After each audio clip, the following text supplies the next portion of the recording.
So your knee hurts, and you've heard people say the words bone on bone, and you're not sure if it's time for a knee replacement for you or if there's any other hope.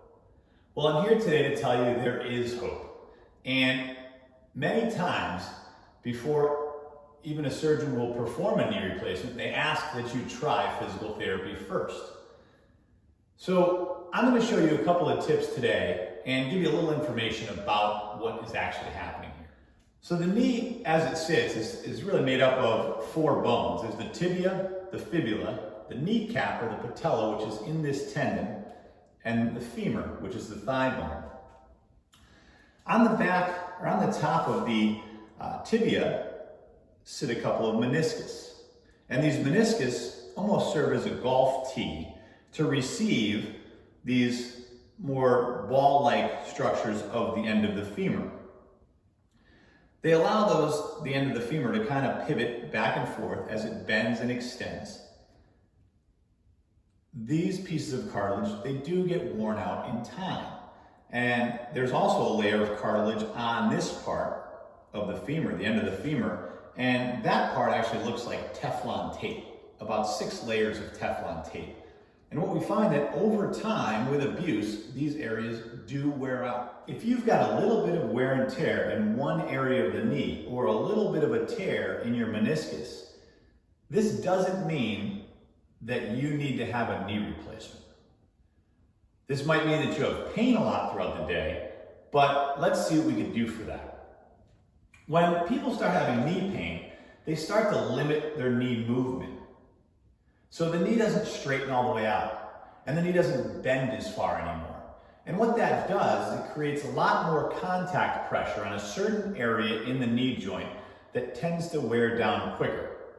So the first thing we want to do is restore normal movement to the knee if we can, so that as you walk and as you squat, we can disperse that movement more throughout the surfaces of the bones here that make contact with one another.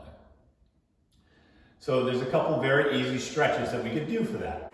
The first stretch I'll have you do is just try to bend the knee. Try to bring it up as far as you can, and then straighten it out as far as you can.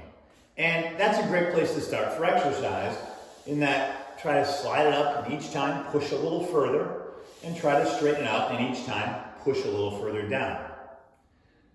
If you find that you're having a hard time getting your knee all the way straight, or when you straighten there's a little bit of a window behind the knee, what you want to do is take a strap, a dog leash, or a towel, and hook it behind the foot here. And while you're straightening your knee, use your hands to pull your toes up toward you. You see how my heel actually comes off the ground? And I'm stretching my calf muscle, but at the same time extending my knee. And I'm going to hold that stretch about 20 seconds and then relax. And I'll do it a few times, 4 or 5 times.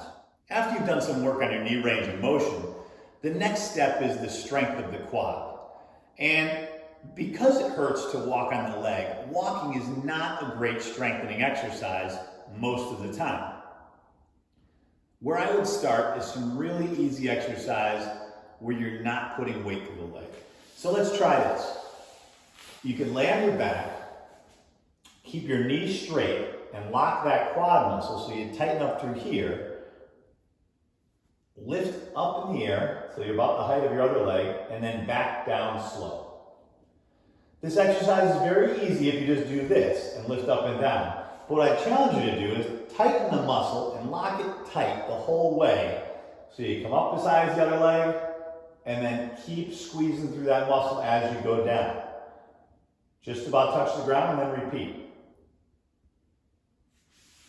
Try about 10 of those. And you can throw an ankle weight on you if you want to add some resistance. But I really think for most people, it doesn't take much weight to really pump that muscle a little bit. You can do 10 or 15 repetitions, take a break and do another set, maybe do 3 sets of them, do them once a day. So the next thing I want to have you try for a strengthening exercise for the muscles through here is a squat. And let's be careful with this, because our job is not to recreate our pain with this, but it's to exercise through the pain-free range of motion. So the best way to do it at home is to find a countertop or a chair that you can hold on to, And you're not gonna lean on this, but you're just gonna use it for balance. And your feet are gonna be just slightly wider than shoulder width apart, toes pointing forward, and just kind of squat down and come back up. If you feel that when you get deep into your squat, you start to have some pain in the knee, don't go that deep. Cut it off just before that, okay? And work that range of motion. So maybe do 5 or 10 of these, maybe 20, and then take a break. Every time you do these, you should notice a little bit of progression. Maybe it's getting a little easier. You can go a little deeper. This is a great exercise to do at home in conjunction with those leg raises to build up the front of the thigh or the quadricep muscle to help unload or shock absorb some of the force through the knee. Give these exercises a try. If you have any other questions specific to your knee, I'd be happy to meet with you over a virtual session of telehealth and evaluate your particular condition. Good luck.